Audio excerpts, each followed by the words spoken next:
अगर कोई ज्वाइन कर रहा है तो काइंडली मुझे बता दें। अच्छा अच्छा, बिस्मिल्लाहिर्रहमानिर्रहीम।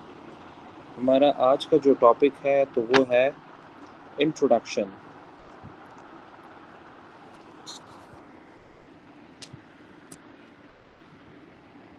हम आज इंट्रोडक्शन को स्टडी करेंगे।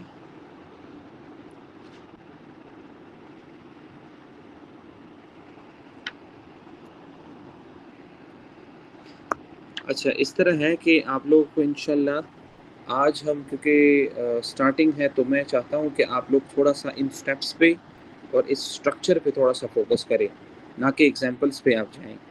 पहले आप लोगों को आज मैं स्ट्रक्चर पढ़ाऊंगा कि इंट्रोडक्शन को हम कितने जो है पार्ट्स में डिवाइड करते हैं, स्टेप वाइज पहला स्टेप क्या होता है, फिर उसके बाद आपने क्या करना है, फिर उसके बाद और कैसे ये स्टेप्स सारे मिल के आपके पास एक पेज 1.5 पेज का बेहतरीन इंट्रोडक्शन बन जाता है। वैसे अगर आप देखें तो नॉर्मली स्टूडेंट्स जो है वो परेशान होते हैं कि अब इंट्रोडक्शन जो है वो अच्छा भी बनाना है, इतना लेंथी भी लिखना है, और लिखना कैसे हैं ये भी नहीं पता। तो ये छोटी छोटी चीज़ें जो हैं इन्हीं को कलेक्ट करके आप बेहतरीन जो है इंट्रोडक्शन बना सकते हैं। ठीक है, तो इस पे बात करते हैं। अच्छा, फर्स्ट ऑफ ऑल, चूँकि हमने ऐसे का स्ट्रक्चर जो है वो स्टडी कर रहे हैं, तो हमने स्टार्ट से सिंटैक्टिक एनालिसिस पे बात की कि हमारे पास सिंटैक्टिक एनालिसिस हम करते हैं, उसमें टॉपिक को देखते हैं, उसके स्ट्रक्चर वाइज क्या क्या चीज़ें उसमें हैं, तो उसकी एनालिसिस हमने की। फिर सिमेंटिक एनालिसिस की कि इसमें जो वर्ड्स गिवन है उस एतबार से हमारे पास ये कौन सा टाइप है।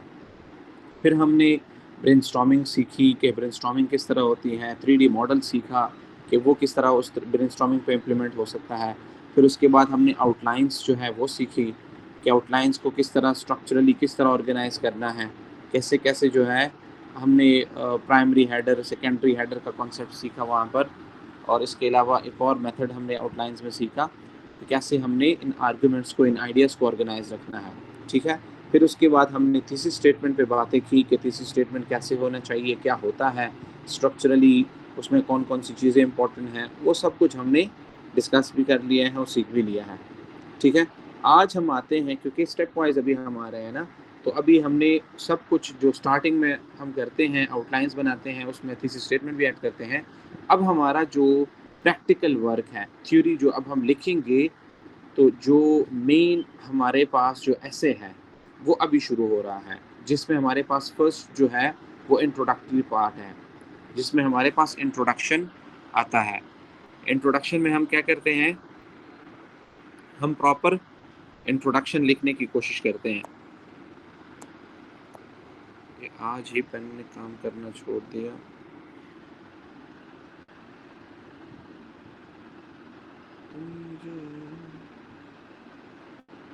अच्छा, डिस्कशन करते हैं, तब तक ये भी ठीक हो जाएगा।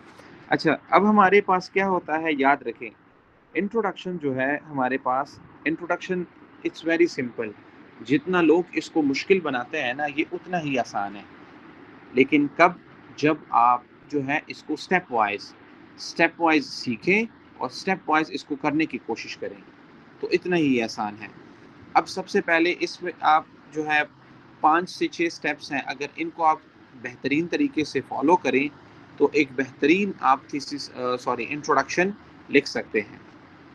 ठीक है, अब नंबर 1, सबसे पहले आपने क्या करना है, सबसे पहले याद रखें, कहते हैं ना कि first impression is the last impression.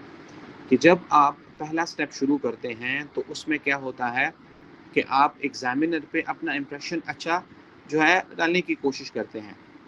तो उसके लिए 4 डिफरेंट अप्रोचेज़ हैं कि जब आप अपना इंट्रोडक्टरी पैराग्राफ का स्टार्ट लेंगे तो कैसे लेंगे। तो उसके लिए 4 डिफरेंट अप्रोचेज़ हैं। उसमें से नंबर 1 जो फर्स्ट है, तो वो है स्टार्ट विद द कोटेशन। आप किसी भी कोटेशन से स्टार्ट लें, लेकिन याद रखें, जो हम कोटेशन लेंगे, जो भी चीज़ अब हम यहाँ पर ऐड करेंगे, उसका उस टॉपिक के साथ कनेक्शन, उसका लिंक बहुत ज़रूरी है। याद रखें, दैट्स वेरी इंपॉर्टेंट। एक होता है शेर अच्छा था, हम कहते हैं ना वाह वाह क्या खूब कहा है। अब उसने क्या खूब कहा है वो हमने नहीं देखना, वो शेर कितना बेहतरीन तरीके से इस टॉपिक के साथ लिंकेबल है, हमने वो देखना है। बात कितनी भी अच्छी हो वो मायने नहीं रखती, जो चीज़ मायने रखती है वो ये है कि उस बात का इस टॉपिक के साथ कितना लिंक है, क्या रिलेशन कंप्लीट है, उस जो है मयार पे ये पूरा उतर रहा है कि नहीं। ठीक है, तो quotation, start with a quotation. अब जब आप कोटेशन को ऐड करेंगे तो आपने ये नहीं कहना कि अकॉर्डिंग टू फलाना, according to Mark Zuckerberg, according to Bill Gates, ये चीज़ें आपने स्टार्ट में नहीं कहनी। स्टार्टिंग कोटेशन जो होता है उसमें आपने ऑथर को मेंशन नहीं करना, आप डायरेक्टली कोटेशन से स्टार्ट लेते हैं। ठीक है, तो फर्स्ट अप्रोच ये है कि आप किसी कोटेशन से स्टार्ट ले जो आपको आता हो उस टॉपिक के रिलेटेड। जैसे कि लेट्स सपोज फॉर एग्जांपल हमने जो है टेक्नोलॉजी एंड एआई उसकी कंटेंट को स्टडी किया है, उसमें से कुछ कोटेशंस हमने याद कर लिए हैं। ठीक है, अब आप क्या करते हैं, आपके पास कुछ जो है उसके रिलेटेड कोटेशंस है, जैसे कि technology is a useful servant but a dangerous master. अब आपने ये कोटेशन याद की है तो आप इसको स्टार्ट में ऐड कर लेते हैं। तो ये आप कोटेशन से स्टार्ट लेते हैं, नंबर वन। सेकंड जो हमारे पास ऑप्शन है वो है आप किसी स्टोरी से स्टार्ट ले लें। अब ये थोड़ा सा टेक्निकल है। टेक्निकल किस सेंस में है कि जब आपका राइटिंग पे ग्रिप हो, जब आपके पास ये मास्टरी हो कि आप एग्जामिनर के अटेंशन को ग्रैब कर सकते हैं, स्टोरी टेलिंग में आप माहिर हैं, आपके जो है पास वो आर्ट है कि जो आर्ट जो राइटर के पास होता है कि वो स्टार्टिंग से स्टोरी को इस तरह जो है वो क्यूरियोसिटी के साथ शुरू करते हैं कि वो उससे अटेंशन जो रीडर होता है उसके अटेंशन को ग्रैब कर लेता है। तो अगर आपके पास वो है तब गो फॉर इट, वरना आप इसको छोड़ दें। स्टोरी टेलिंग में कभी कभार क्या होता है कि स्टूडेंट्स फिर उसको एक नैरेटिव पैराग्राफ बना लेते हैं, पूरे इंट्रोडक्शन में वो स्टोरी करते हैं, जो मेन मकसद होता है उस ऐसे का उसमें वो कहीं भी वो नज़र नहीं आता। जैसे कि फॉर एग्जांपल आपको मैं कहूँ कि व्हाट इज़ योर नेम, और आप शुरू हो जाए कि असल में मेरे परदादा जो थे वो अफ़गानिस्तान से आए थे, फिर असल में ये हुआ कि उनका जो है एक्सीडेंट हुआ और मेरे जो है तो अब मैंने आपसे आपका नाम पूछा है और आप मुझे परदादा की स्टोरी सुना रहे हैं, तो मुझे गुस्सा आएगा कि नहीं आएगा। तो इसी तरह आपने स्टोरी टेलिंग में इतना भी वो नहीं गुम हो जाना कि आप जो है परदादा तक पहुंच जाए कि परदादा कहाँ से थे आपके। ठीक है,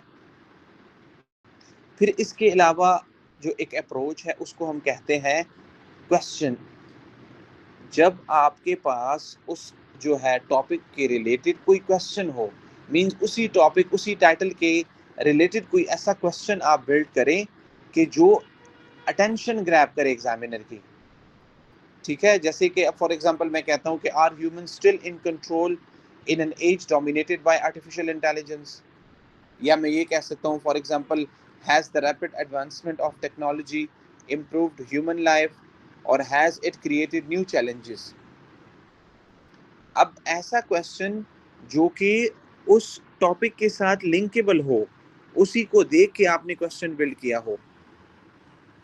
अगर ये भी नहीं है तो सबसे आसान अप्रोच क्या है, आप एक ऐसा हुक स्टेटमेंट देखें कि जिसमें आप उस टॉपिक को अच्छे तरीके से बेहतरीन अल्फाजों में डिफाइन करें। अब जैसे कि फॉर एग्जांपल टेक्नोलॉजी के बारे में है, टेक्नोलॉजी के का पॉजिटिव रोल आपने जो है डिफाइन किया है, तो आप इजीली कह सकते हैं, जैसे कि एक एग्जांपल मैं आपसे शेयर करता हूँ कि technology has transformed human life in ways that were unmanageable a few decades ago. अब ये एक पॉजिटिव अप्रोच है, हालांकि सिंपल वर्ड्स है। मैंने सिर्फ क्या किया है हुक स्टेटमेंट में, मैंने क्या किया है टेक्नोलॉजी की एक तारीफ जो है तारीफ के तौर पर एक लाइन में मैंने टेक्नोलॉजी को डिफाइन किया है, उसका एक पॉजिटिव साइड मैंने यहाँ पर शो किया है। ठीक है, तो ये हमारे पास 3-4 अप्रोचेस हैं जिसके थ्रू हम क्या करते हैं, अपने इंट्रोडक्शन का स्टार्ट लेते हैं। और जो सबसे बेहतरीन है वो क्या है, वो स्टेटमेंट हुक स्टेटमेंट है कि आप उस टॉपिक के रिलेटेड एक बेहतरीन लाइन, बेहतरीन इन सेंस कि वो उस टॉपिक के साथ लिंकेबल हो, ये ना हो कि वो इस टॉपिक के साथ लिंक ही ना करते हो और आप बिल्ड करें। नो, ऐसा नहीं करना, क्योंकि अगर आपने स्टार्टिंग से एग्जामिनर को डाइवर्ट किया, उसको एम्बिगुअस कर दिया, तो फिर एंड तक जो है वो उसी एम्बिग्विटी के साथ चलता रहेगा और आपको फेल कर सकता है। ठीक है, तो क्लैरिटी होनी चाहिए। जो उसने डिमांड किया है, जो वो मांग रहा है, जो वो आपसे एक्सपेक्ट कर रहा है, आपने उसके एक्सपेक्टेशंस पे पूरा उतरना है। ठीक है, 4 चीज़ें हैं। मैं फिर से रिपीट करने की कोशिश करता हूँ, दुआ करें कि ये मसला ख़त्म हो। किसका आज फिर दिल नहीं है? आज पढ़ने का फिर दिल किसका नहीं है?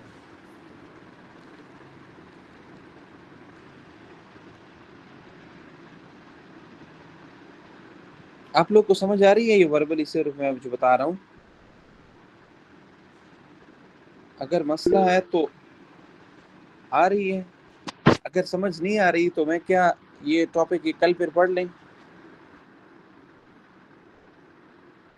क्योंकि मुझे मज़ा नहीं आ रहा।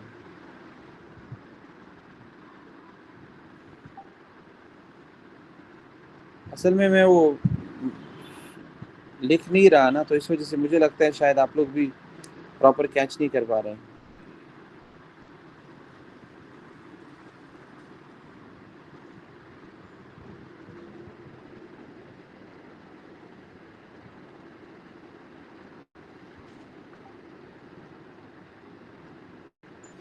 आप बताएं, लाइबा क्लैरिटी है, क्लियर है आपको? गुल, आपको भी क्लियर है? चलें फिर पढ़ लेते हैं, मुझे कोई इशू नहीं है। अच्छा, अब देखिए, अब स्टार्टिंग में हमने क्या किया, स्टेप नंबर 1 में हमने या कोई कोटेशन ऐड की, या जो है कोई स्टोरी से हमने स्टार्ट लिया, या हमने क्या किया, कोई क्वेश्चन जो है क्वेश्चन के फॉर्म में हमने जो है अपना स्टार्ट लिया ऐसे का, और या कोई हुक स्टेटमेंट। ये 4 अप्रोचेस हैं। अब जब आपने उस टॉपिक के रिलेटेड इन चारों में से कोई भी जो है ऑप्शन सेलेक्ट किया हो, तो आप क्या करते हैं, उससे आपका स्टार्ट शुरू हो जाता है, स्टेप नंबर 1 कंप्लीट हो जाता है। अब सेकंड स्टेप में क्या करना है आपने, स्टेप नंबर 2 जो है, यहाँ पर अब आपने क्या करना है, आपने टॉपिक को देखना है कि अच्छा अब टॉपिक जो है किसके रिलेटेड है। फॉर एग्जांपल, टॉपिक में आपसे जेंडर के रिलेटेड पूछा गया है, जेंडर इक्वलिटी उसके बारे में कोई बात हो, या जेंडर इश्यूज के रिलेटेड कोई टॉपिक हो, तो आप उसमें से इसकी हिस्ट्री ऐड करेंगे, इसका आप बेस शुरू करेंगे। टॉपिक पे डिपेंड करता है कि टॉपिक की नेचर क्या है, उस नेचर के हिसाब से आप उसमें उस टॉपिक उस थीम के रिलेटेड उसकी थोड़ी बहुत हिस्ट्री ऐड करेंगे। एटलीस्ट 4 लाइंस हो कि जिसमें आप बता सकें, जैसे कि अगर जेंडर इक्वलिटी है तो आप उसमें बता सकते हैं स्टार्ट से कि इसमें जो है मूवमेंट्स कौन से शुरू हुए, स्टार्ट में कितनी एफर्ट्स हुई, अभी जो आपके ये देख रहे हैं, ये जो ग्रोथ है, ये जो सडन चेंज या इतना जो है चेंज आपको नज़र आ रहा है, तो ये जो स्टार्टिंग से राइट टू वोट, वोट के राइट से लेके आज जो है एम्प्लॉयमेंट के राइट्स तक, इवन हेल्थ के राइट्स जो आज मिल रहे हैं, तो ये इसके पीछे एक पूरा स्ट्रगल है, लोगों ने जो है स्ट्रगल किए हैं, सेक्रीफाइसेस दिए हैं। तो इस पे एक चार चार लाइंस, और वो कैसे लिखते हैं वो कल एक एग्जाम्पल के फॉर्म में मैं आपको समझा दूंगा कि कैसे अब टॉपिक फलाना है, मैंने कैसे इसमें इसकी हिस्ट्री में से कौन कौन से लाइंस पिक किए हैं और कैसे मैंने इसको पुट किया है। अच्छा, ये जो पोर्शन है ये ऑप्शनल है, अगर आपके पास उस टॉपिक के रिलेटेड जो है हिस्ट्री नहीं है तो आप उसको स्किप भी कर सकते हैं। ठीक है, अगर आपके पास उस टॉपिक के रिलेटेड हिस्ट्री नहीं है तो आप स्किप भी कर सकते हैं। वैसे आज तो मैं सिर्फ वर्बल कम्युनिकेशन कर रहा हूँ, तो क्यों ना वीडियो लेक्चर हो जाए। हाँ, सबर करे, मैं शीशे में अपने आप को ज़रा देखूं तो बड़ा सही लग रहा है कि नहीं। मेरा हालत बहुत ख़राब है। फिर रिकॉर्डिंग ना करें ना, ये ठीक नहीं है। रिकॉर्डिंग स्टॉप कर लें फिर पढ़ लेते हैं। अच्छा चलिए, लास्ट में मैं आपको समझा दूंगा, जब रिकॉर्डिंग स्टॉप हो जाए तो फिर वीडियो लेक्चर में मैं फिर से एक्सप्लेनेशन कर लूँगा। ठीक है, मुझे याद दिलाइएगा। चलें, अच्छा, अब ये जो हमारे पास हिस्ट्री का वो ऑप्शन है वो क्या है, हिस्ट्री वाला जो पोर्शन है ये ऑप्शनल है, आप इसको ऐड कर भी सकते हैं, आप इसको ना भी ऐड करें, कोई इशू नहीं है। अब इसके बाद जो हमारे पास थर्ड स्टेप है, फर्स्ट में हम स्टार्टिंग से बुक स्टेटमेंट हो गया, टॉपिक कोटेशन, कोई क्वेश्चन, कोई स्टोरी के फॉर्म में स्टार्ट लेते हैं। फिर उसके बाद सेकंड में हम हिस्ट्री ऐड करते हैं, बैकग्राउंड बनाते हैं, बैकग्राउंड जो है वो ऐड कर लेते हैं, ठीक है। दो, थर्ड में हम क्या करते हैं, अब यहाँ पर आप क्या करेंगे, आप थीसिस स्टेटमेंट ऐड करें, जो कि आपने ऑलरेडी बिल्ड किया है, आपने अपने आउटलाइंस में उसको लिखा भी है। यहाँ पर आप क्या करेंगे, आप अपने थीसिस स्टेटमेंट को लिखेंगे। अब आपका जो थीसिस स्टेटमेंट है, आपने वहाँ पर जो लिखा है, आप उसको पिक करके एज इट इज़ यहाँ पर ऐड कर लें, क्योंकि थीसिस स्टेटमेंट में आपने सारे आइडियाज़ तो ऐड नहीं किए ना। वहाँ पर तो हम 2, 3 या 4, ज़्यादा से ज़्यादा 4 आर्गूमेंट्स पे बात कर लेते हैं, सिर्फ ये कि एग्जामिनर को हम अपना जो है साइड बता सके कि हम कौन से साइड पे हैं, हमारा जो स्टांस है वो क्या है, हम क्या जो है इस टॉपिक को हमने किस एंगल से जो है वो पिक किया है, ठीक है। जब आप थर्ड स्टेप में थीसिस स्टेटमेंट को ऐड करें, तो अब उसके बाद जो है, अब आप क्या करेंगे, इस थीसिस स्टेटमेंट की थोड़ी बहुत जो नेक्स्ट स्टेप है, फोर्थ नंबर, उसमें आप फिलोसॉफिकल एक्सप्लेनेशन करेंगे। आप क्या करेंगे, एक फिलोसॉफिकल एक्सप्लेनेशन करेंगे, इस थीसिस स्टेटमेंट को एक्सप्लेन करेंगे। जैसे कि अगर आपको याद हो कि जब हम टॉपिक सेंटेंस लिखते हैं तो उसके बाद लॉजिकल रीजनिंग हम करते हैं। लॉजिकल रीजनिंग असल में हमारे पास वही एक्सप्लेनेशन होते हैं। तो यहाँ पर भी आप वही एक्सप्लेनेशन करेंगे, या सिंपल टर्म में अगर मैं बताऊं तो आपका जो थीसिस स्टेटमेंट है, आप उसको कुछ और सिंपल अल्फाजों में या कुछ नए अल्फाजों में बयान कर लेंगे, इन सिंपल वे आप इस तरह कर लेंगे।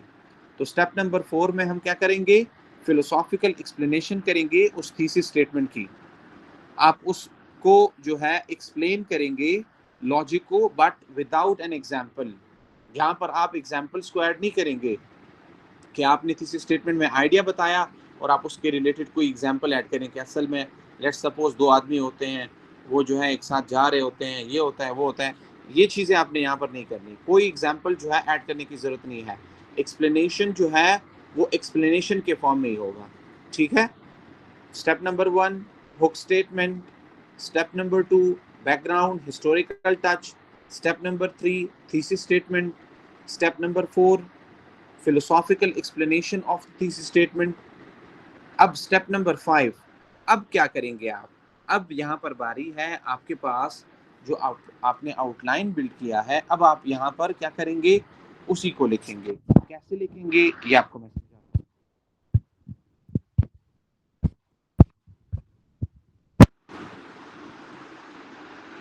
हूँ। ये क्या मसला है,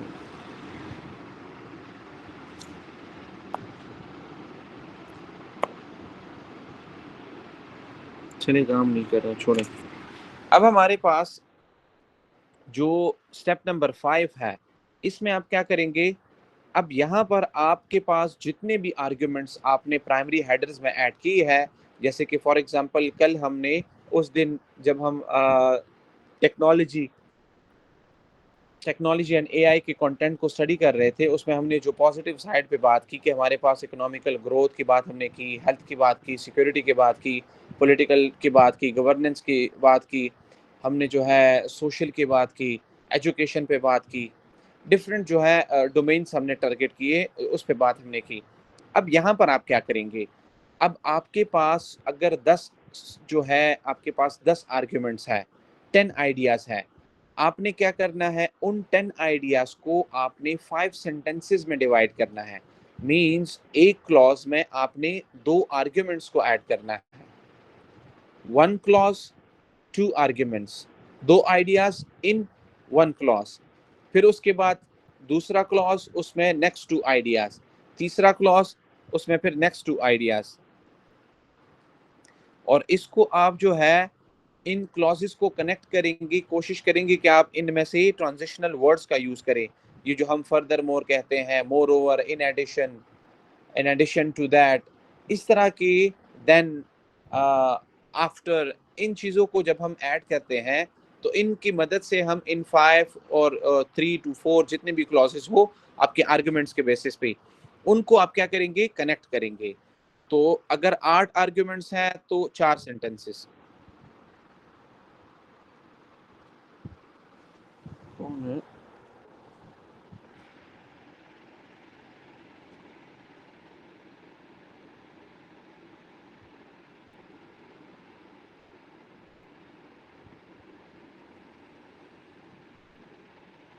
एक मिनट।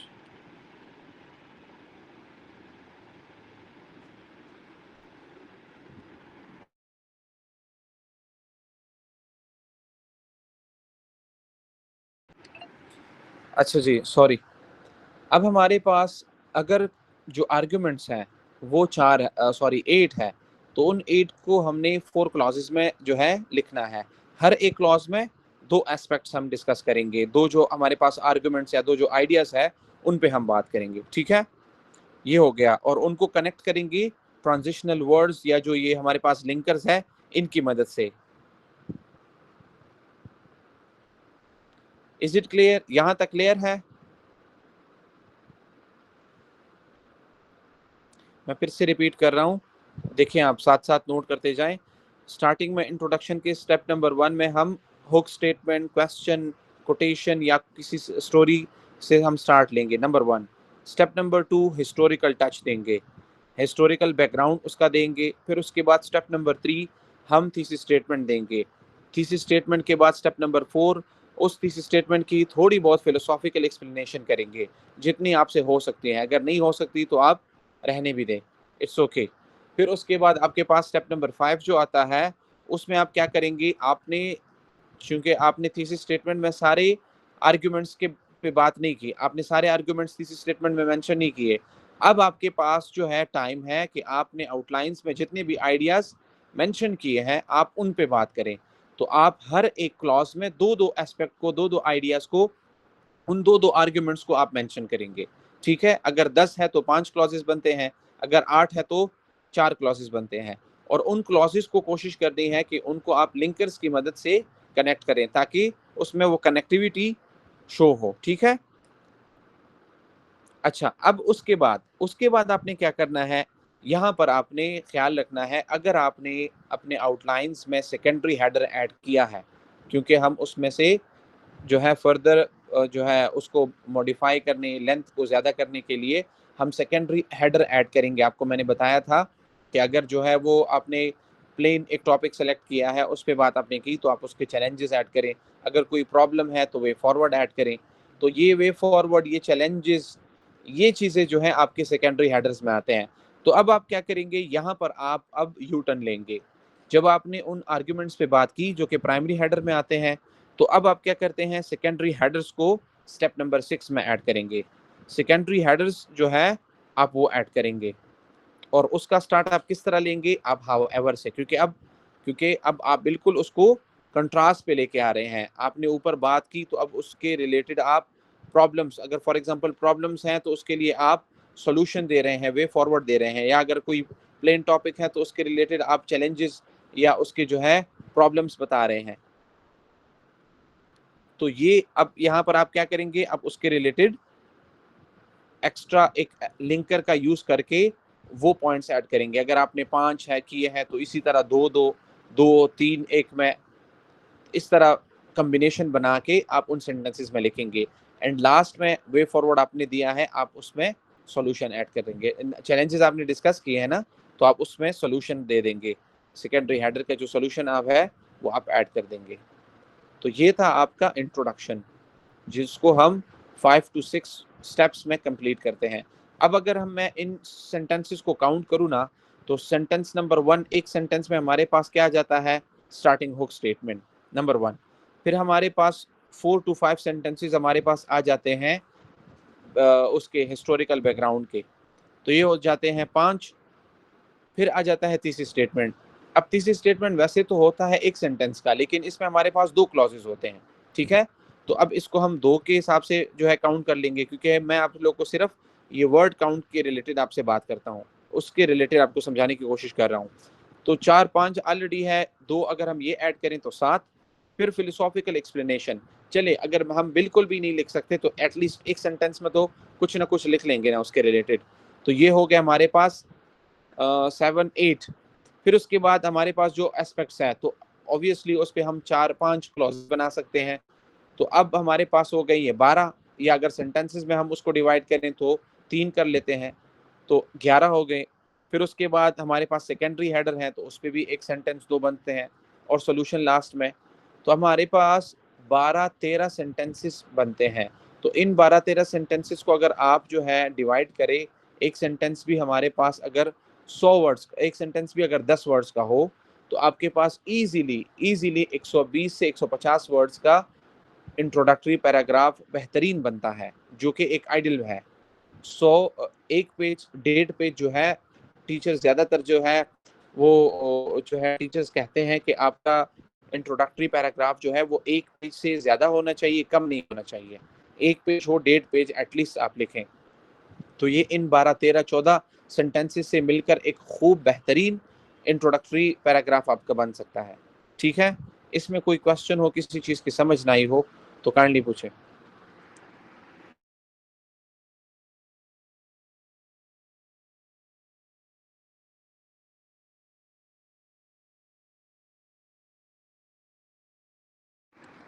जी हाँ, बताएँ। खदीजा क्लियर है?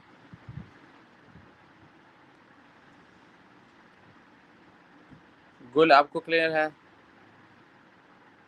लाइबा आपको भी क्लियर है? अच्छा, खदीजा काइंडली आप ज़रा थोड़ा-सा इसको रिपीट करें, ताकि अगर गुल और लाइबा को कोई मसला हो तो वो भी रिपीट हो जाएँगे। चलें।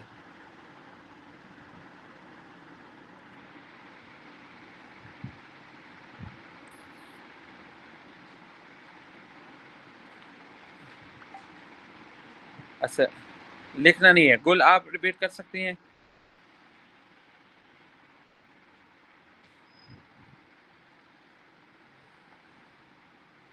खदीजा रिकॉर्डिंग स्टॉप कर दें। अच्छा जी।